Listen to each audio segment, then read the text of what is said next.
On July 25, 1945, President Truman authorized the only use of nuclear weapons in world history.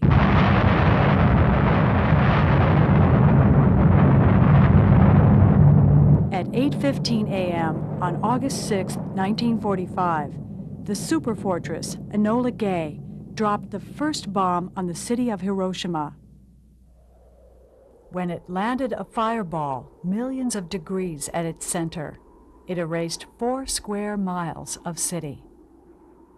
In 9 seconds, it killed at least 70,000 people and destroyed 62,000 buildings. The mushroom cloud from the explosion rose 40,000 feet into the air.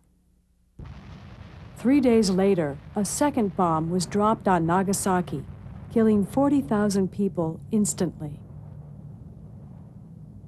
The Emperor of Japan announced the nation would surrender on August 14th. It became known as VJ Day, for victory over Japan. 2 million people surged into New York City's Times Square to rejoice. All across the United States, streets were jammed with crying, laughing, and shouting people. Many people ducked into churches to say a prayer of thanks.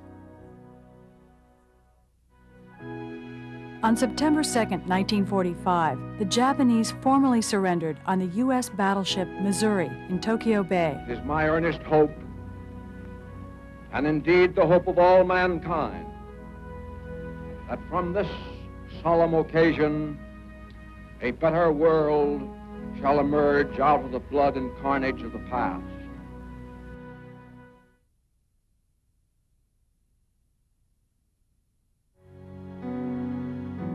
The Second World War had cost the lives of more than 262,000 Americans. More than 670,000 had been wounded, and countless others emotionally scarred. Demobilization of U.S. forces brought millions of changed men and women home to an equally changed society. The war had accelerated the movement towards bigness, the government, the economy, and the military. In the decades following the end of the Second World War, the United States would experience unprecedented prosperity and would emerge as the leader of the Western world. Despite such power, many Americans remained uneasy. Soviet domination of Eastern Europe and its apparent desire to expand its influence into Asia and other parts of the globe concerned U.S. policymakers. In response to the Soviet threat, the United States would maintain and then expand its military presence abroad, assuming the mantle of the protector of the free world.